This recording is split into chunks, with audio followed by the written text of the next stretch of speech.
Paano po ba ako nagsisimula madalas kapag nandito ako? Nandito na naman tayo. Meron pong tanong, di po ba? May tanong. Tanong ulit tayo. Yung tanong ko po ngayong umaga, what's your calling? What's your calling?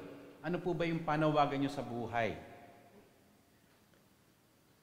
Yung ilan po kapag narinig yung calling, inisip nila, kung tinawag po silang maging doktor, engineer, entrepreneur, businessman, lawyer, artist, o musician. Yung ilan siguro ng mga single adults, nag-iisip, kung tinawag sila ng Lord para makapag-asawa kasi natatakot sila na tawagin sila ng Lord maging single, di ba? Habang buhay. Iba, hindi po yun yung topic ko ngayong umaga. Okay? Kung kinakailangan nyo po ng mas malinaw po na discussion, hintayin nyo po si Pastor Jay. Lilinawan po sa inyo yon. Naalala ko po nung year 2000 yata yun. Hindi pa po ako pumapasok sa ministry sa dati po naming church.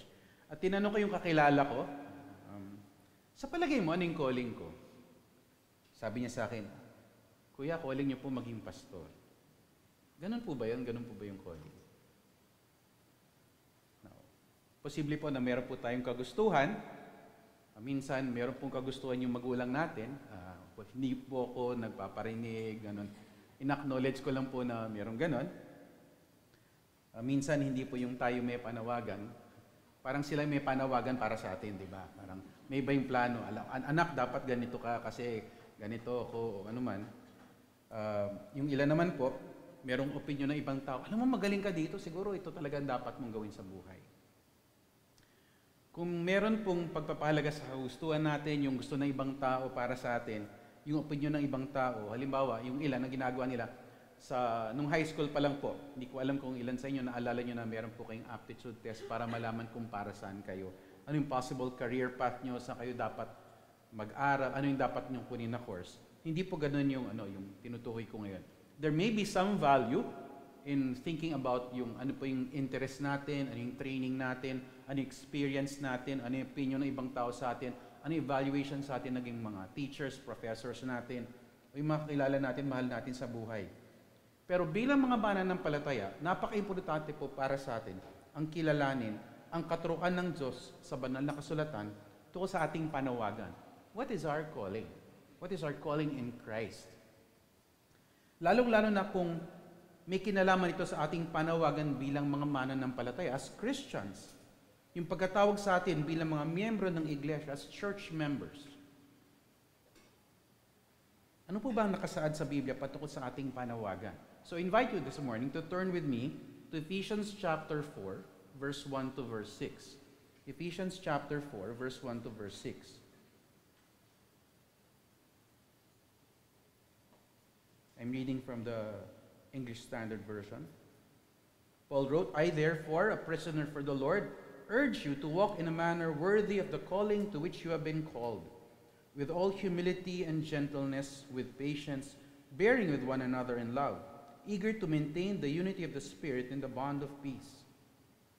There is one body and one Spirit, just as you were called to the one hope that belongs to your call, one Lord, one faith, one baptism, one God and Father of all, who is over all, and through all, and in all. Pinakita po sa atin ng Diyos sa pagdating ng coronavirus kung paano po talaga natin na pag-iisipan o pinahalagan yung church. Actually, for the most part, dun po natin nakita kung paano binabaliwala ng mga tao ang iglesia. Hindi lang po universal church, kundi yung local church po natin. Isipin niyo pong marami na po ang nagpasyang mag-online na lang, imbis na dumalo sa pagtitipon. Yung anak ko po, meron siya mga kaibigan, mga professing Christians. Ang naging decision po ng mga pamilya ay hindi na po mag-attend ng service. Total, may online na. Diba? Ganon yung naging thinking nila. Papasok po sila sa opisina, pupunta po sila sa mall, magbabakasyon po sila. Nag-abroad po sila. Pero hindi po sila mag-attend ng worship service. Yung pag-attend po nila ng worship service online. Now, hindi ko po sinasabing lahat na nag-online ay nagkakasala, hindi ko po yun ang sinasabi. Actually, marami po mga difficult po yung kanilang situation, online po sila. Naintindihan po natin yon. Pero yung problema po natin, kapag yung mga tao, nagpapasyang, hindi dumalo, meron naman po silang kakayahan. Kasi, kinakailan daw ganito, merong isa lang pagdadahilan. Alam niyo po bang merong mga churches na nagsara? At hindi na po nagpatuloy sa kanilang ministry? Alam niyo po ba yan? Alam niyo po bang, ito po, nalaman ko po sa isang member po ng church namin na through yung kanyang Christian organization, na naging modality na po ng ilan? Virtual church. Sadya po nilang ginagawa yung virtual church, tapos yung pag-attend po sa virtual church as a member, hindi po yung ikaw, yung mukha mo, may avatar na po sila na ginagamit. Pero biro. Yun po yung naging direction ng iba. Hindi naman po yung blue na avatar, hindi po yung gano'n. Yung meron ka ng pipili na image na representation mo doon. Siguro, pwede mo na rin palitan ko yung pangalan mo, yun na lang yung handle mo sa pag-interact doon sa ibang tao.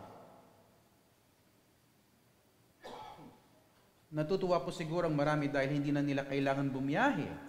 Hindi na po kinakailangan dumaan sa traffic.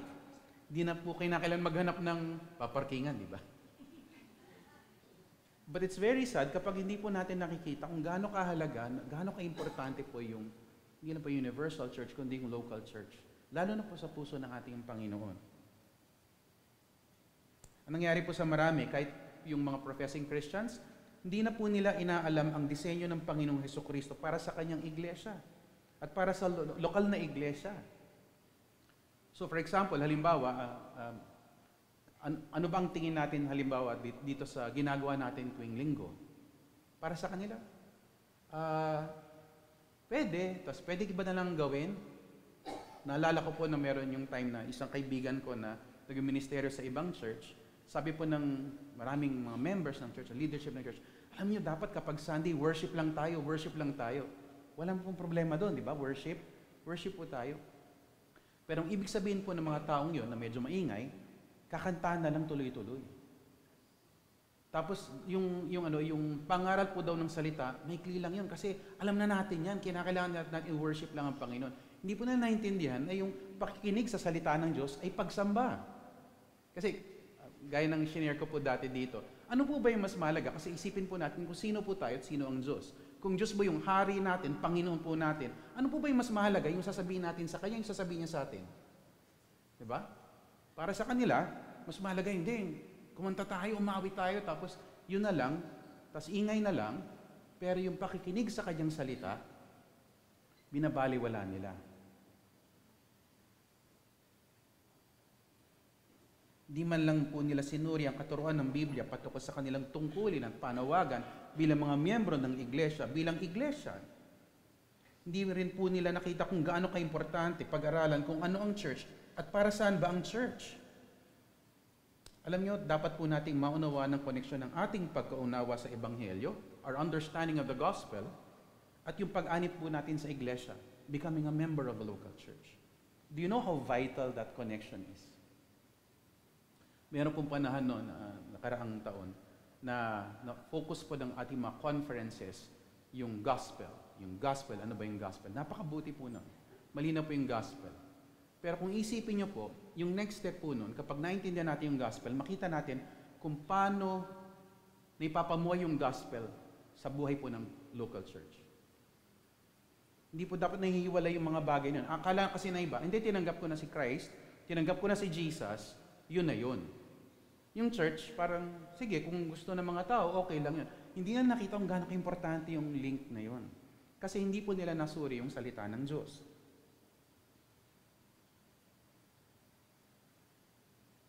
Napakabuti po ng Diyos dahil hindi po niya tayo hinayaang manghula pa patungkol sa ebanghelyo ng ating kaligtasan. At napakabuti rin po ng Diyos dahil narito sa kanyang salita ang katuruan patungkol sa kanyang sambahayan. God's household, God's family, the church. Marami po ang nangyayari po sa kanila, gaya ng sinabi ko kanina, binabaliwala na po nila yung church. Marami pong gustong maging member ng church na parang, pero yung idea nila parang club lang. Gusto kong, marami ang gusto merong friends, di ba, ganun. Gusto kong merong connection sa kanila. Relationship, ay, may mga taong to parang okay sila, gusto kong maging kaibigan to mga to. Hindi naman nila alam ang kanilang panawagan, ang panawagan po ng church, panawagan po ng miyembro. Kaya dapat po nating sariwain sa ating mga puso't isipan ng ating panawagan bilang church members. So let me review ng konti para may konteksto po tayo ng Ephesians. So,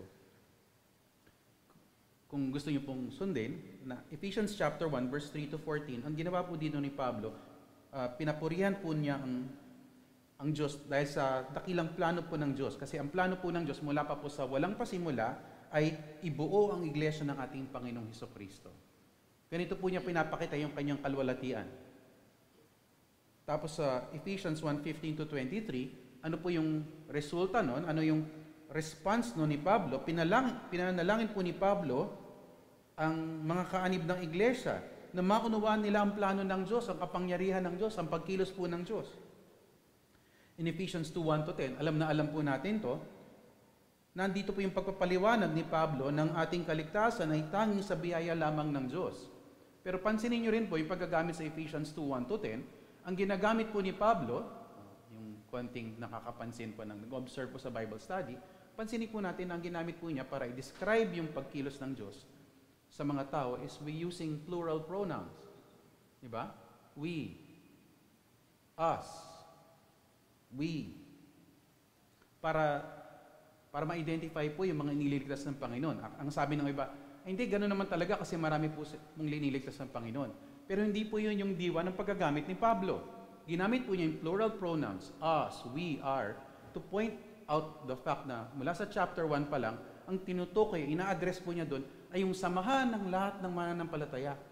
Hindi lang po yung individuals, but together as a group. Paano po natin alam ito? Kasi kapag tinuloy po natin Ephesians 2, verse 11 to 22, makikita po natin yung paalala ni Pablo ng lahat ng mga mananampalataya ay pinagkaisa po ng Diyos kay Kristo. He speaks of that oneness, how we are built together. Jews and Gentiles are brought together into the body of Christ. In Ephesians 3:1 to 13, nakita natin dito yung pagpahayag ni Pablo na ang iglesia po ay binubuo ng Hudyo at Hentil na pinagkaisa kay Kristo, nananampalataya kay Kristo.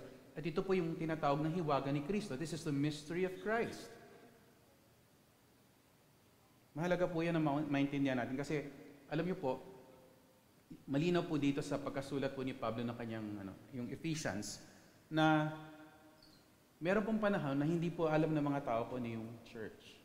Sa Old Testament, meron pong kapahayagan pero hindi po doon malinaw po ano yung church. Alam po nila na may plano ang Panginoon sa kaligtasan ng mga tao, halimbawa yung mga Hudyo at saka mga Hentil, pero yung idea, yung concept po ng church na magkasama po yung Hudyo at Hentil sa isang samahan, alien po sa kanila yon. May mga hint po doon pero hindi po malinaw. Kaya sabi po ni Pablo, this is a mystery na lihim po siya noong unang panahon. Pero sa pagdating po ni Kristo, sa pagtaguyod po ng naunang iglesia, narito po yung kapahayagan ng katotohanan na hindi pa po alam ng mga tao. Kaya naman, ang ginawa ni Pablo sa Ephesians 3:14 to 20 and 21 ay pinanalangin po ni Pablo na maunawaan ng mga Kristiyano ang pag-ibig ni Kristo para sa kanyang iglesia. Makita po natin dito ang panawagan ng mga kaanib ng iglesia. Sa ating text, Ephesians 4:1 to 6, ang panawagan ng mga members ng church. And let me tell you right now what it's about. Kung yung panawagan po natin, we are called to unity. We are called to unity. The church is called to unity. Tayo po mga church members ay tinawag ng ating Panginoon upang magkaisa bilang kanyang iglesia. Now, hindi po ito yung ibig sabihin na kinakailangan makipag-isa tayo sa ibang local churches kahit na mali yung turo po nila. Hindi po. Bilang mga mananampalataya, kung naunawaan po natin yung ebanghelyo, yung gospel, yung katotohanan po ng salita ng Diyos, tama lang po na magpatuloy tayo dito sa samahang ito. So, let me take us through the verses and point out three principles for church members. 3 principles for church members. 3 panuntunan para sa mga miyembro po ng iglesia. Una, from verse 1, live worthy of God's calling. Live worthy of God's calling. Mamuhay ng nararapat sa pagkatawag ng Diyos. Mamuhay ng nararapat sa pagkatawag ng Diyos. Second principle for church members, pursue right relationships among God's people. Pursue right relationships among God's people. Ayusin ang ugnayan sa sambahayan ng Diyos.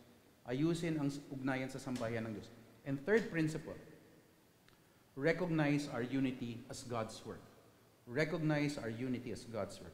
Kilalanin ang ating pagkakaisa bilang gawain ng Diyos. Nakuha niyo na po ba yung points ko? Okay na, tapos na tayo. Hindi, isa-isahin po natin yon. So let me go through the 3 principles for church members. First of all, live worthy of God's calling. Live worthy of God's calling.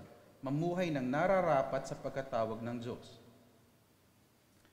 Sabi po ni Paul sa verse 1, Ephesians 4:1, I therefore, a prisoner for the Lord, urge you to walk in a manner worthy of the calling to which you have been called. Bago po natin makalimutan, gusto ko pong pansinin yung keywords dun sa simula ng talatang ito. Paul makes use of the word therefore. Napag-usapan na po natin ito dati. Kung nakalimutan niyo po, i-remind ko po tayo. Kapag nakita po natin salita sa Bible na therefore, we must ask the question, what is therefore there for? Tama? Nakalimutan niyo na yata eh. Grabe, lumang joke na to. BSL, ano ba? Lumang joke ko na to eh. Hindi, important po na nag-guideline yun sa ating Bible study. When we see the word therefore, we must ask the question, what is therefore there for? Para saan po ba yun? Important po yung word sa Bible study. Pansinin po natin yung, syempre, obvious naman po na ang mga naunang mga talata dito sa sulat na to, Ephesians chapter 1 to chapter 3. Tapos dito, chapter 4 onwards to chapter 6. Para saan yung therefore? Pansinin rin po natin yung nilalaman ng chapter 1 to 3.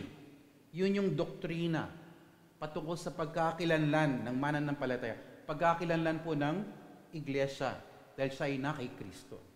Because the believer is in Christ and the church is in Christ, the church is the body of Christ, we must understand that doctrine. Kinakailangan po natin maintindihan yung pangangaral po na yon. Kasi pinaliwanag po ni Pablo ito doon sa unang bahagi ng kanyang sulat. Pero dito, sa baging ito ng kanyang sulat, chapter 4, it begins with therefore. Mula sa pangangaral, nagpatuloy po si Pablo sa pamumuhay. Pangangaral, pamumuhay.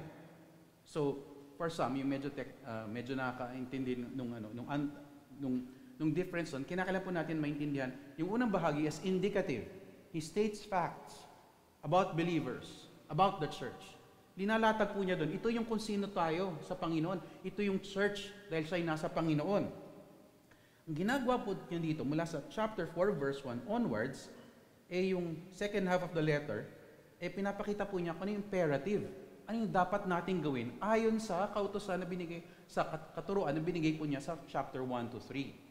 So, konektado po siya, hindi po siya hiwalay. Minsan kasi, ang tendency natin sa Bible study, gagawin natin, mabasahin natin yung verse na to at isipin natin, ano kaya ang kahulugan nito? Hindi man lang natin sinuri kung ano yung sinasabi na ng manunulat doon sa una-una at sumunod na bahagi. Context is very, very important in Bible study. So, the first half of the letter, Ephesians 1 to 3, is not enough. Hindi po siya sapat. The second half of the letter, if you just read the second half of the letter, it doesn't make sense. Na kung siya lang po. Kaya yung kalahati po na, kung kalahati lang po, hindi natin makita yung kabuuan ng mensahe ng Panginoon kung hindi po natin aaralin lahat. Ito yung dati ko pong illustration. Sana maalala nyo po. Naisip nyo na po bang gawin to? Halimbawa, manunood kayo ng sine. Okay? Tapos papasok kayo sa simula, di ba? Tapos sa gitna nun, aalis na kayo. Okay ba yun? Sino gumagawa ng ganon? Yung mga nakatanggap ng tawag na emergency, tumatawag yun.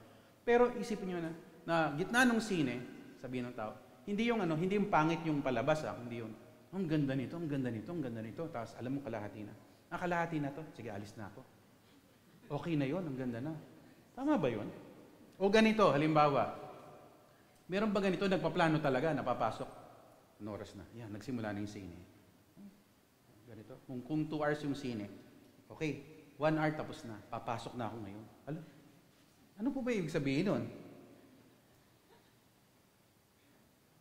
Papasok ka sa gitna ng palabas? Maintindihan mo ba yung sine? Hindi po. Parang yung nagbabasa ng libro. Alam ko hindi na po uso yung pagbabasa ng libro. Babasahin mo sa gitna, tapos tutuloy ka ng ganun. Uy, ang galing nun Tapos hindi mo naisip, hindi ko naintindihan yun. Hindi, ang ganda talaga hindi ko lang naintindihan. Paano mo nasabing maganda yon? Tapos, okay nagsimula ka dun sa simulang-simula, umabot ka sa may gitna, ang ganda nun, okay na ako. Paano nagtapos yun? Hindi importante yun, maganda na yung simula. Ano ibig sabihin nun, di ba?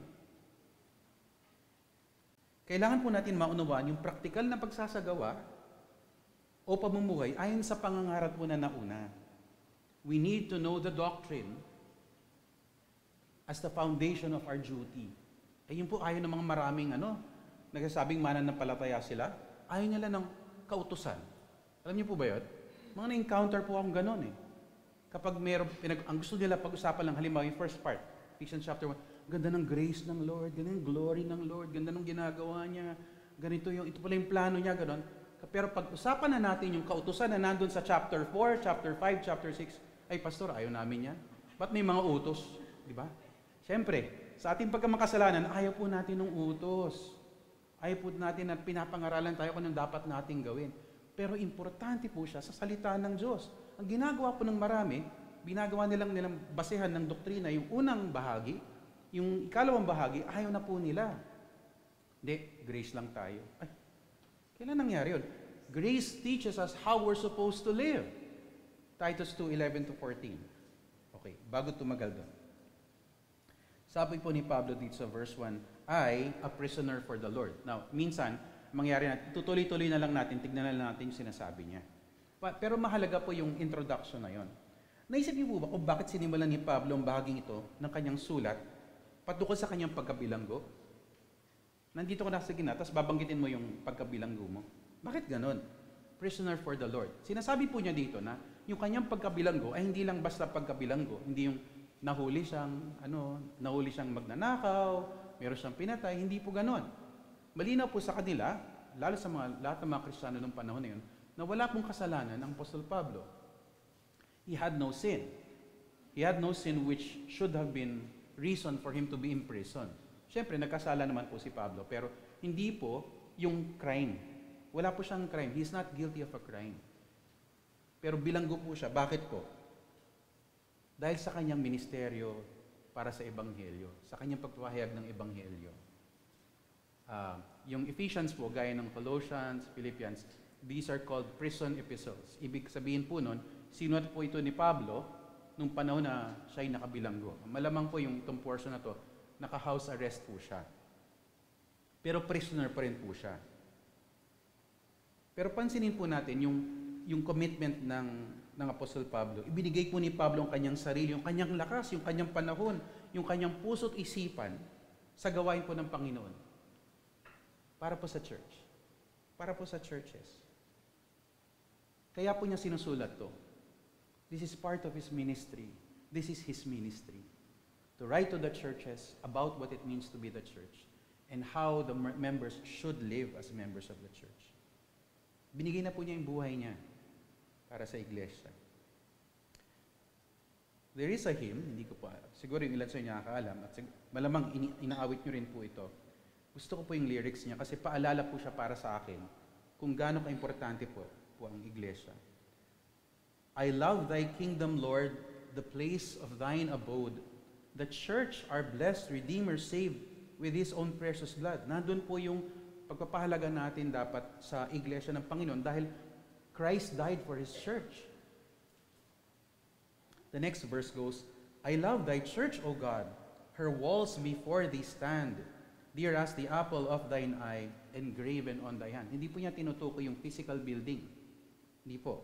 Kundi yung samahan po ng lahat ng mananampalataya. Tinukoy po ni Pablo to sa Ephesians 2:11-22. Pakinggan niyo po yung third verse. For her, that's for the church, for her my tears shall fall, for her my prayers ascend, to her my cares and toils be given, till toils and cares shall end. What a commitment. Ganon po si Pablo. Ganon po yung kanyang commitment sa church. At pinakita po ni Pablo ang kanyang sarili bilang halimbawa ng mananampalatayang tapat sa kanyang paglilingkod sa Diyos. Brothers and sisters, I would like for this to be a challenge for us. na ibigay natin yung ating sarili natin sa gawain po ng Panginoon sa iglesia. Christ loves His church. He gave Himself up for her. Shall we not, as those who have been loved by Christ, love the church as well? Hindi lang po as concept, kundi mahalin po natin yung kapatiran. Paglingkuran po natin ang kapatiran. Sabi po ni Paul, I urge you to walk in a manner worthy of the calling to which you have been called. Oh, ano ibig sabihin ito? Well, basically, what we've been saying, yun yung point natin. We are called to live worthy of God's calling. That's the first precept. That's the first principle. Live worthy of God's calling. May calling pala po para sa atin ng Panginoon. We are called to walk or to live in a manner worthy of the calling with which God has called us. Ano ba itong idea nito na may calling pa, may paglakad ba? What is this about? How important is this? Let me read Ephesians 1:15-21. Sabi po ni Pablo, for this reason, because I have heard of your faith in the Lord Jesus and your love toward all the saints, pansinin niyo po yung tanda ng tunay na pananampalataya, I do not cease to give thanks for you, remembering you in my prayers, that the God of our Lord Jesus Christ, the Father of glory, may give you the spirit of wisdom and of revelation in the knowledge of Him, having the eyes of your hearts enlightened, that you may know what is the hope to which He has called you, what are the riches of His glorious inheritance in the saints, and what is the immeasurable greatness of His power toward us believe, according to the working of His great might that He worked in Christ, when He raised Him from the dead and seated Him at His right hand in the heavenly places, far above all rule and authority and power and dominion, and above every name that is named, not only in this age, but also in the one to come. Ano po yung panalangin ni Pablo? Pinagpapray niya yung mga believers, pinagpapray niya yung church, that God may give them the spirit of wisdom and of revelation in the knowledge of, para makilala po nila ang Panginoon ng lubusan, having the eyes of your hearts enlightened. Ibig sabihin, kung wala pong pagkilos ang Diyos, wala pong pagkaunawa sa atin, that you may know what is the hope to which He has called you. Brothers and sisters, God has called us to hope. He has called us to hope. Kaya sa mundong ito, parang hindi pa po ba kayo naguguluhan sa nangyayari sa mundo? Ang gulo, di ba? Ako lang ba yung nakakapansin kasi matanda na ako? Magulo po, hindi po ba? Halimbawa, ano yung trend ngayon na nangyayari? Bakit ganito? Pati yung mga Christians, bakit sila ganun mag-isip? Tukol sa Ebanghelyo, tukol sa kasarian, tukol sa church. Bakit ganun yung mga sinasabi nila? Bakit ganun yung pinopost nila sa Facebook? Ano ba ang nangyayari? Tapos yung marami, nawawalan na talaga ng pag-asa, they give up, nade-depress sila, they become desperate, and then they compromise. Brothers and sisters, here is what we have in Christ. He has called us to hope. He tells us to consider the riches of our inheritance, the greatness of His power to us who believe, His great might. Pause ko lang ng konti dito kasi palagay ko importante ito. Kasi kapag sinabi ni Paul na, I urge you to walk in a manner worthy of the calling with which you've been called, pansinin, dun sa chapter 1 pa lang, kung anong ginagawa niya. Dahil sa kadakilaan po ng panawagan ng iglesia, ng bawat miyembro po ng iglesia, ang ginagawa po ni Pablo, hindi lang po niya pinapahayag yung patatohanan na dapat po nilang maunawaan, sinasabi niya, ang ginagawa niya dito, pinagpe-pray po niya yung church. Minsan nagsastruggle po tayo dito, how am I going to pray for my church mates, for the church members, yung mga dumadalo sa church? Paano ko ba sila ipagpe-pray? Do you know how to pray for one another in the whole church? Gayahin niyo po yung ginagawa ni Pablo. Here it is. Pray that the members, mga kapatid nyo nandito dumadalo, yung mga kasama nyo sa ministry, yung nag-a-attend sa ating Bible studies, pray that they will know the hope that God has given. Pray that they will know the power that God has made available for them. And that is found in Christ. Kinakailangan po natin makilala pa po si Kristo. Ang problema po kasi dito kapag matagal na po tayo nag-attend sa church, akala po natin na naunawa na po natin ng lahat patungkol kay Christ. Ay, store. Pagkabata po, Sunday school na po ako. Nag-youth po ako. Nag-attend po ako ng Bible study at walang mintis po ako nag-attend ng service. Alam ko na po yan. Alam niyo po, isa pong privilege, nakaka-humble po para sa atin kapag narinig po na yung faithful preaching of the Word of God, yung pag-aralan po natin yung salita ng Diyos, makita natin, hindi ko lang napansin to. Na-experience na po ba yun? Nabasa mo? Oh, ano to?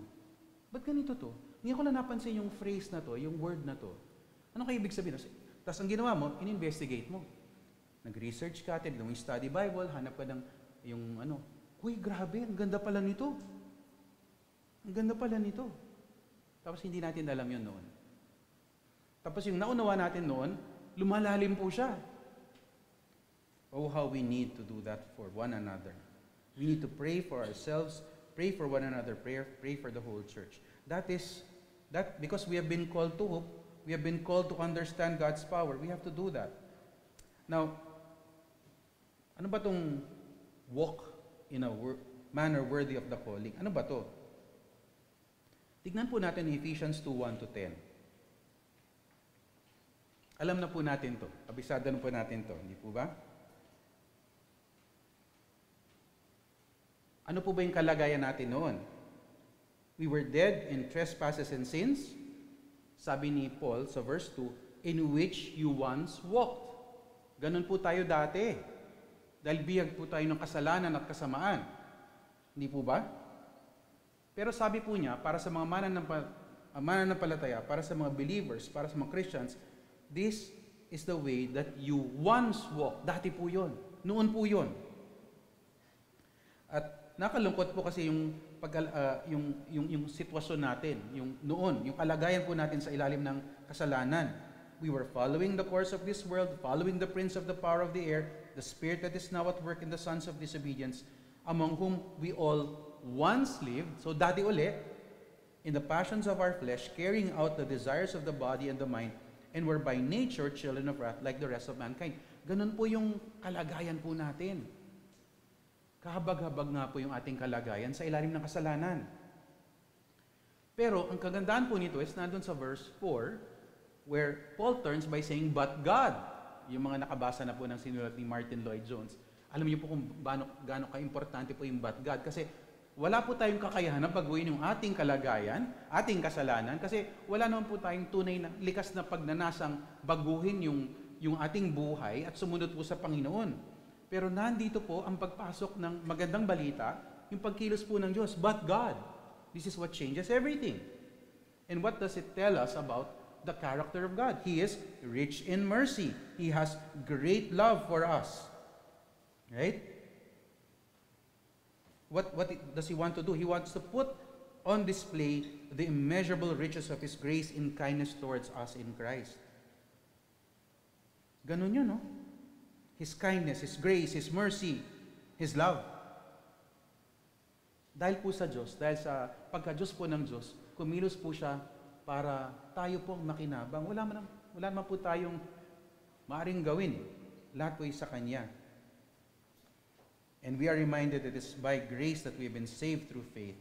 It's not our own doing, it is a gift of God, not a result of works, so that no one may boast. I appreciate the exhortation for worship this morning bago po tayo umawit. Yung paalala po sa atin kung ano po yung kalagayan natin sa ating kasalanan. Na kung wala po yung pagkilos ng ating rock and redeemer na si Christ, wala po tayo. Wala po tayong pag-asa. But having seen that, and it's usually what some people miss, tignan niyo po yung verse 10. So kinakalan po yung konteksto ng Ephesians 2:1-10, makita po natin yung naunang mga talata, and then how it leads to the end. Paul says, for we are His workmanship, created in Christ Jesus for good works, which God prepared beforehand that we should walk in them. Nandun na yun. Pansinin po natin yung contrast. Sa verse 2, meron tayong dating paraan ng pamumuhay. We used to walk. Walk is an image of the way we live sa Bible. Meron pong dating paraan ng pamumuhay sa kasalanan, sa ilalim ng kasalanan at kasamaan. But because of the grace of God, ano na po, according to verse 10, God now calls us to walk as His workmanship. God prepared that for us. He recreated us now in Christ to do these good works. So meron na pong bagong buhay. How we once lived is compared to how we are called to live, doing what God created us for. Therefore, I say, live worthy of God's calling. Ang problema po siguro para sa ilan sa atin is, hindi po natin naunawaan yung panawagan po sa atin ng Diyos. God has called us with a gracious call, with a glorious call in Christ. What if I don't understand that? Ano kung hindi ko po maunawaan yun? Ano yun? Well, let's pray for wisdom. Let's study the scriptures. Humingi po tayo ng tulong sa ibang mga Kristiyano, sa mga members po dito. Ano ba ibig sabihin ito? Ano ba yung panawagan sa akin ng Panginoon? Tapos, ililid po niya tayo. Ito yung scriptures, ito yung gospel, ito po yung panawagan ng Diyos para lumapit po tayo sa Kanya, para maunawaan po natin yung kaligtasan. So what does it mean to be called to unity? First of all, as we go through these principles, first, live worthy of God's calling. Mamuhay po tayo ng nararapat sa pagkatawag ng Diyos. Second principle, that we'll find that in verse 2 to 3, pursue right relationships among God's people. Pursue right relationships among God's people. Ayusin po natin ang ugnayan sa sambahayan ng Diyos. Ayusin po natin ang ating ugnayan sa sambahayan ng Diyos. Let me read verse 2 to 3. With all humility and gentleness, with patience, bearing with one another in love, eager to maintain the unity of the Spirit in the bond of peace. Very interesting po dito na ang ginawa po ni Pablo, tinukoy po niya yung panawagan, yung pagkatawag po sa atin ng Diyos, tapos hindi niya iniwan yon, ay hindi siya pumunta doon, so ito, dapat mong gawin, may kinakailangan pong gawin. Pero pansinin po natin kung yung konteksto ng kanyang pagbibigay ng kanyang panuntunan. Ano po yun? Yung context po niyo sa verse 2 to verse 3 is in relationships. Yung ugnayan po natin sa bawat isa bilang bahagi po ng sambahayan ng Diyos. This is what it means to walk in a manner worthy of the calling with which we have been called. Take a look at the context of scriptures. Sabi niya, with all humility, gentleness, with patience, bearing with one another in love, eager to maintain the unity of the Spirit in the bond of peace. Hindi po siya hiwalay sa ating buhay bilang mga kaanib po ng iglesia. God has not called us to isolation or separation. God has called us to unity. At hindi lang ito yung, basta tuwing Sunday nandyan ako. O basta tuwing may Bible study nandyan ako. Hindi po eh. Notice how it works. Notice yung words na ginamit po niya dito, napaka-importante sa ating relationship sa bawat isa. All humility. Hindi lang po humility, all humility. Pagpapakababa. Ano po ba yung likas sa atin? Pagmamataas, hindi po ba? Minsan meron nakilala, sabi niya, nung pinag-usapan, pride, that's my favorite sin. Hindi po niya sinasabi na nagmamayabang po siya. Sinabi po niya na ito yung nakikita niyang struggle niya araw-araw. Yung pride, yung arrogance. Kailangan po yung humility kung gusto po natin makitungo sa mga kapwa mananampalataya sa tamang paraan. You cannot grow in the church without humility. Kung mapagmataas ka, mayabang ka, kinakailan po natin talikuran yon, iwan na po natin yon. Kasi yung panawagan po natin sa Iglesia ng Panginoon is humility. That's how you have unity. Can you imagine that? Kasi paano po sa isang grupo, halimbawa sa isang church, wala pong humble? Ano mangyayari? Di ba? Kamusta tayo doon, di ba? Sunday na. Lahat mayabang. Lahat gustong kumanta. At gusto nila yung microphone nila, yung pinakamalakas, di ba? No? O kaya, halimbawa, gusto kong tumugtog. O ilang keyboardist ang meron tayo? Ilang keyboard? Lahat ng gusto mag-keyboard, di ba? Lahat magaling eh. Di, ako maglilid, ako mag-resort ngayong umaga. Teka lang, naghanda rin ako kagabi. Ako kaya, ako meron rin akong i-share. Nako, di ba? O di, sige kayo, mag-exhort kayo, pero ako magtuturo. Teka lang, gusto ko rin magturo. Ah. Pride. Pride is a real problem. We cannot pursue our calling to unity in the church if we maintain pride. Magpakababa po tayo. All humility. Tapos gentleness. Paano po yung gentleness? Paano po ba tayo nakikitungo sa iba? Sa mananampalataya. Ang tendency po natin dahil sa ating pride ay maging rude o mean. Yung parang, bahala siya. Hindi man yun ang ibig ko sabihin eh. Siya yung nag-i-interpret na ganyan eh. Honest lang ako. Naku. Talaga. Gentleness. How do we deal with people? Hindi ko sinasabing hindi tayo mag-rebuke. Kinakailangan natin mag-rebuke. Pero ano ba sinasabi ng Scripture? Speak the truth in love. Patience. Nako, patience. Patience. Ito, struggle rin natin to, di ba?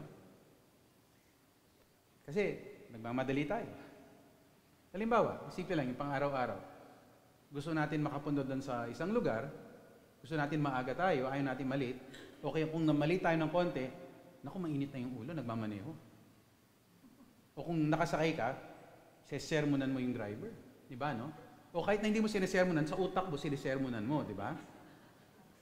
Nakalungkot pong aminin, pero ito po yung naging, nakita ko po yung kasalanan ko dito. Kasi minsan, yung nasa harapan namin medyo mabagal. Yung panganay ko, nag-comment na. Yung pag-comment po niya, yung salita ko, ginaya yung sinasabi ko. What's wrong with you? Sabi ko, nako, yung sinasabi ko, inuulit niya.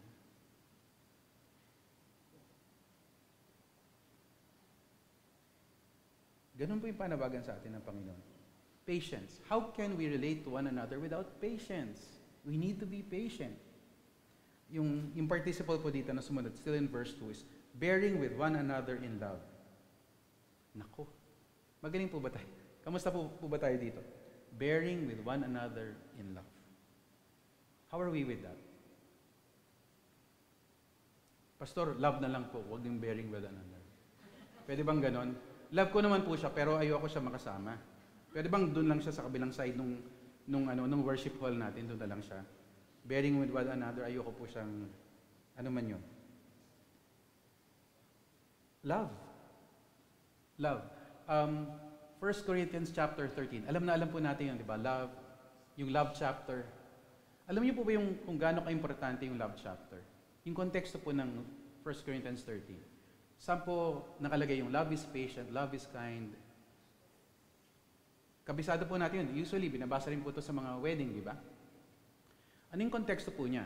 Actually, 1 Corinthians 12, 13 and 14, magkakasama po sila. One chapter leading to the other. So 1 Corinthians 12, ano po yung konteksto? The various spiritual gifts.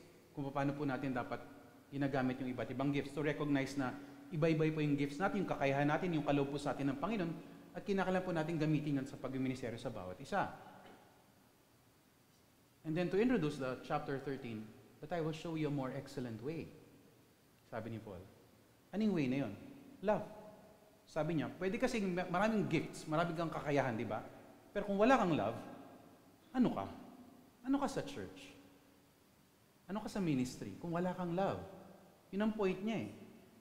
Kaya yung sa isang banda, kinakailangan po natin makita yung chapter 13, lalo yung part na love is patient, love is kind, it's not jealous, not envious, not proud, does not keep a record of wrongs, does not rejoice in evil, but rejoices in good. Yung mga bagay po na yun, intindihin po natin yung konteksto.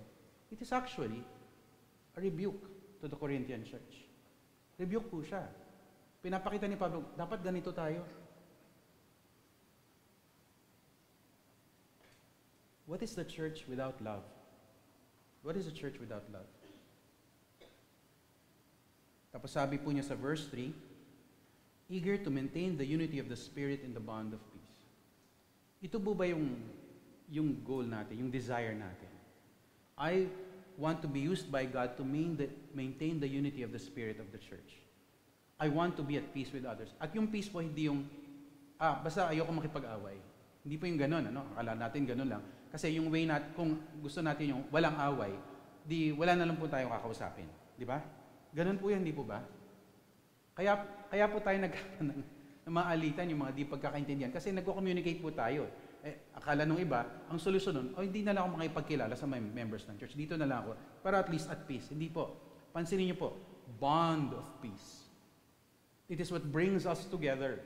First, peace with God through Christ, and peace with one another, because in the context of Ephesians chapter 2, 11 to 22, we have been brought together by the peace of Christ.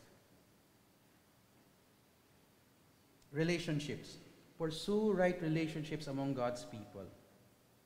Kasi kinakailangan pong ayusin natin, sikapin natin na maayos yung ugnayan natin sa sambahayan ng Diyos. Because, balikan ko po yung sinabi ko kanina. The church is not a creation of people. It is a work of God. Hindi po ba? Sabi po sa Matthew, ano sabi po ni Jesus Christ? I will build my church. Sa Kanya po yung church, hindi po sa atin. Of course, yung sa atin in terms of we have become part of it, we are growing together with it, pero iglesia po ng Panginoong Hesukristo to. So, I don't get to decide kung dapat yung church. Kinakailan po manggaling po yung salita ng Diyos. One more thing,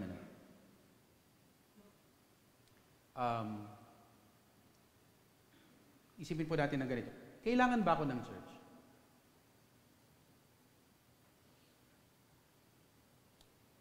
Now, kung 1 Corinthians 12 ang gagamitin natin, syempre, kailangan natin ng bawat isa. Pero minsan kasi kapag inisip natin yon, inisip natin, kailangan ako ng church. Merong ibang dating, di ba? If you think about it, the church doesn't need me so much as I need the church. Kailangan ko yung church. Hindi po ba? Narinig ko po yung testimony ng isang kapatid. Kasi hindi po member ng Higher Rock. Pero member po siya ng ibang church. Sabi niya, kasi alam ko po yung nangyari nung panahon ng pandemic, habang nandun po siya sa ibang bansa, namatay po yung nanay niya dito sa Pilipinas. Ang bigat nun. Kasi nakita ko yung mga pictures. Uuwi siya, bibisita siya sa nanay niya. Bibisita siya paminsan-minsan. Throughout the year, bibisita siya. Kasi gusto niya mag-spend time sa relatives siya, sa nanay niya particular. Namatay yung nanay niya, wala siya. Tapos ito po, within a month, namatay po yung asawa niya. Ang bigat. Sabi ko, paano kaya to? So nagpapadala ko ng message, nag-pray ko siya. Alam niyo po, nung nakausap ko siya, sabi niya, alam niyo po, Pastor, kung wala po yung church, kung wala po yung fellowship group ko, wala na po ako. Hindi ko po alam kung anong mangyayari sa akin. Kasi medyo naging emotional siya. Kasi through that difficult time, sinamahan po siya ng mga members ng church. Inalalayan po siya. Iningatan po siya. That's love. Do we know the church in that way? Ganun po ba tayo? Do we serve one another in the church in that way?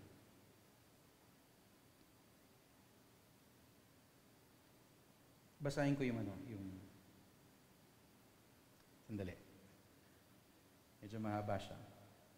Ephesians 4:17 to chapter 5 verse 2. This should tell us what it means to pursue right relationships among God's people. Kasi iba na po tayo. Kung tayo na kay Kristo, iba na po tayo. Sabi ni Paul, now this I say and testify in the Lord that you must no longer walk as the Gentiles do. Yung pagkatukoy po niya sa Gentiles dito, hindi Hudyo, kundi mga taong wala pong tunay na ugnayan sa Diyos, hindi po sila maka-Diyos, wala po silang pagkilala sa Kanyang pamamahala, at nagpapatuloy po sila sa kanilang kasalanan. Yun yung konteksto ng Gentiles dito. They live in the futility of their minds. They are darkened in their understanding, alienated from the life of God because of the ignorance that is in them due to the hardness of their hearts. They have become callous and have given themselves up to sensuality, greedy to practice every kind of impurity. Listen to what Paul says in verse 20. Kasi ini-address na niya yung mga mananampalataya. But that is not the way you learned Christ, sabi niya. Assuming that you have heard about Him and were taught in Him as the truth is in Jesus. To put off your old self, sabi niya, which belongs to your former manner of life and is corrupt through deceitful desires, and to be renewed in the spirit of your minds, and to put on the new self, created after the likeness of God in true righteousness and holiness. Ano po ang ibig sabihin nun? Ano po ba yung practical na pagsasagawa ng mga bagay na to? Paano po ba pinapamuhay yung sinabi ni Pablo na put off your old self, be renewed in the spirit of your mind, put on the new self. Yung susunod na mga talata po, ang maglalarawan sa atin po paano po yung practical na pagsasagawa nun. Look at verse 25 and following. Therefore, ang ganda no? Therefore, when you encounter therefore, you ask the question, what is therefore? Therefore, ito po yung practical. Having put away falsehood, let each one of you speak the truth with his neighbor. For we are members of one another. Ano yung konteksto po? Church. Church po yung konteksto. Be angry and do not sin. Do not let the sun go down on your anger and give no opportunity to the devil. Oh, meron palang ganon.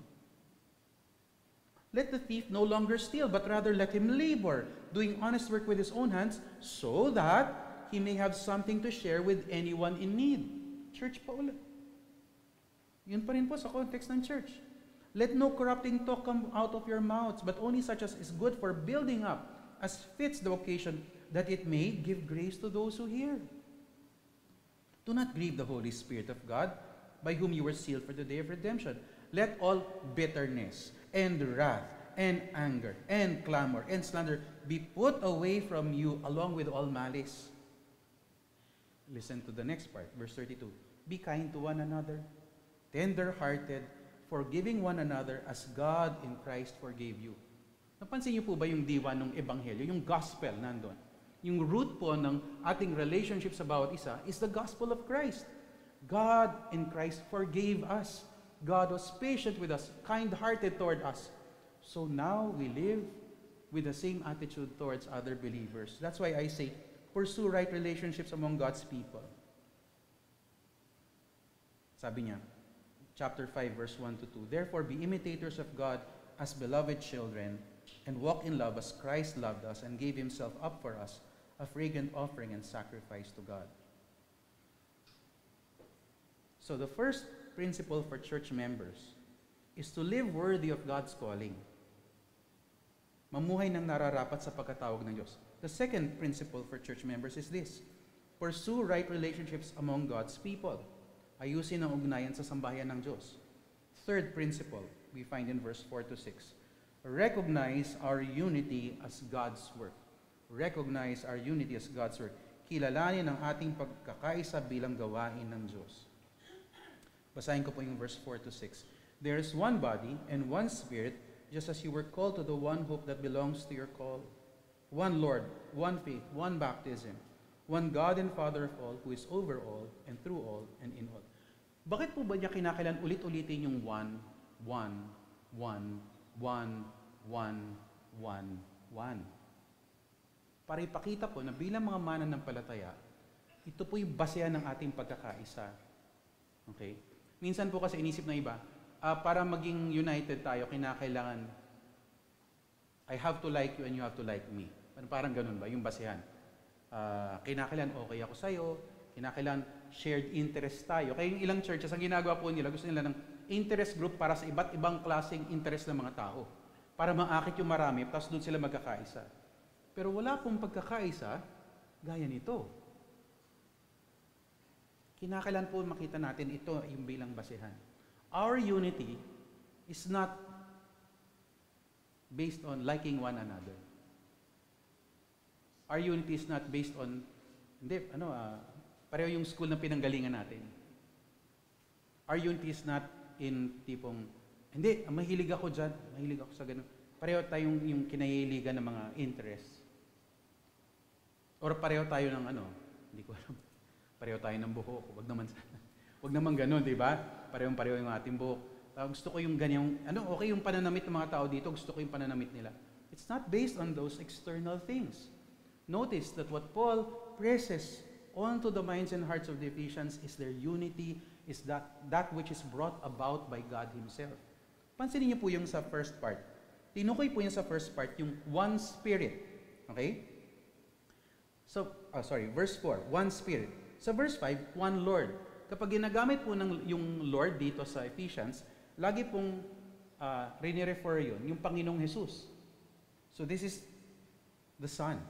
And verse 6, one God and Father of all. Did you notice the Trinity?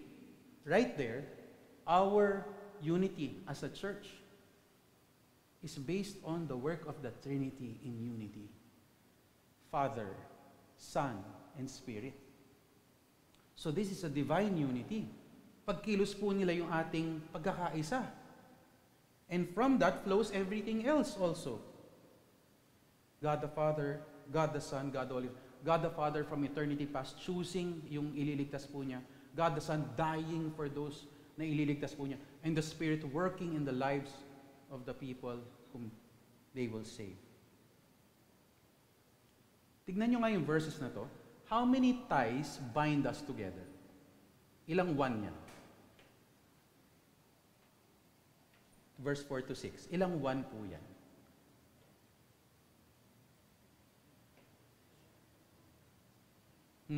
Ilan po? Ilan po? 7. Bakit kinakailangan ilatag pa yung kung gaano kadami? Meron pa po ibang aspect? Yes. But Paul brings this out to let us know na we have reason to pursue unity. Ito po yung basehan ng ating ugnayan sa bawat isa. We are called to unity because of what God has done. The one body, sino po yung gumawa ng one body? Tayo po ba yun? Ay, hindi po eh. Pagkilos po yun ng Diyos. He has placed us all under the headship of Christ to be part of His body. Sa verse 4 pa rin, di ba? One Spirit, tinukoy na natin yung pagkilos ng Spirito ng Diyos. You were called to the one hope that belongs to your call. Saan po ba nangyari yung ano? Paano po ba natin natanggap yung call na to, yung hope? Galing po ba sa atin? Hindi po, galing po sa Diyos. One faith, yung sinasampalatayanan po natin, yung ating pananampalatayang nakapagliligtas. Saan po nanggaling yun? Sa Panginoon rin po. Who instituted the one baptism that we receive? Who unites us to Christ and to one another? God.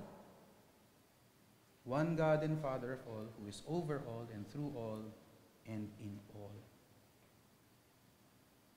We're called to unity because God has already brought us together in unity. Minsan kasi, nadadala tayo na sa surface, yung mga temporal at mga transient. Diba? Ay, okay ako dito kasi gusto ko yung kantahan dito. Gusto yung mga songs na mga pinipili nila. Okay ako dito kasi malamig. Ang init sa labas eh. Gusto ko dito kasi malambot yung upuan. Diba? Gusto ko dito kasi yung mga tao dito friendly talaga sila, ganito sila. Gusto ko yung style nila ng pananamit. Hala. Brothers and sisters, we have something so much greater than those superficial things. Hindi ko po sinasabi na, sige, kahit ano lang suot natin dito tuwing linggo. Hindi po ganon. But help us, we need to remind ourselves, we need God to help us to understand na yung pagkakaisa po natin ay hindi po pangkaraniwang pagkakaisa. Halimbawa, pagkakaisa ng isang high school class. Magkakasama sila sa isang batch, di ba? O kaya yung sa isang kumpanya. O kaya yung mga magbabarkada nung unang panahon. Higit pa po doon, kung yung ginawa ng Panginoong Jesus sa kanyang pagbibigay ng kanyang buhay, sa kanyang kamatayan, para ipagsama-sama po tayo. Basahin ko po yung Ephesians chapter 2, verse 11 to 22. Para makita po natin yung ating unity. Therefore remember that at one time you Gentiles in the flesh, called the uncircumcision by what is called the circumcision, which is made in the flesh by hands, remember that you were at that time separated from Christ, alienated from the commonwealth of Israel, and strangers to the covenants of promise, having no hope and without God in the world. But now, in Christ Jesus, you who once were far off have been brought near by the blood of Christ. For He Himself is our peace, who has made us both one, and has broken down in His flesh the dividing wall of hostility. Ano man po yung namamagitan, tinanggal po niya yun. How did He do that? By abolishing the law of commandments expressed in ordinances, that He might create in Himself one new man in place of the two, so making peace, and might reconcile us both to God in one body through the cross, thereby killing the hostility. And He came and preached peace to you who were far off, and peace to those who are near, for through him we both have access in one Spirit to the Father. So then you are no longer strangers and aliens, but you are fellow citizens with the saints and members of the household of God, built on the foundation of the apostles and prophets, Christ Jesus himself being the cornerstone, in whom the whole structure, being joined together, grows into a holy temple in the Lord. In him you also are being built together into a dwelling place for God by the Spirit. What a blessing. It is God's work. It is God's work for us. He made us alive together with Christ. He raised us up together with Christ. He seated us together with Christ. Now he calls us to walk in the new ways, to live this new life, to remind us also that we are called to unity. So brothers and sisters, remember the principles for church members. Live worthy of God's calling. Pursue right relationships among God's people, and recognize our unity as God's work. Bow your heads and pray with me.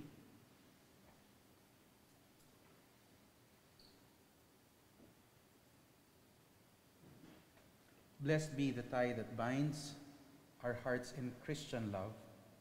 The fellowship of kindred minds is like to that above. Before our Father's throne, we pour our ardent prayers. Our fears, our hopes, our aims are one, our comforts and our cares.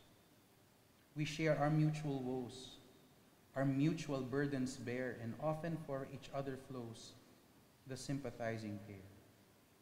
When we asunder part, it gives us inward pain, but we shall still be joined in heart and hope to meet again. Panginoon, paalalahanan niyo po kami tungkol sa mga bagay na to na napakadakila po ng inyong ginawa. Sa mata po ng mundo, parang baliwala po yung local church, yung samahan po ng mga mananampalataya. But Lord, you love your church. You love your people. You love your household. And we know this because your Son, the Lord Jesus Christ, gave himself up for the church. And he continues to be at work so that he might bring every member of his church to glory. Each of us to be holy and blameless in his sight. Panginoon, paalalahanan po sana namin yung aming pagkakaisa. Panghawakan po sana namin ang katotohanan na ito. Sikapin po sana namin, Panginoon, na mamuhay nga po ayon sa inyong pagkatawag sa amin. Sa pangalan ni Jesus. Amen. Magandang umaga po.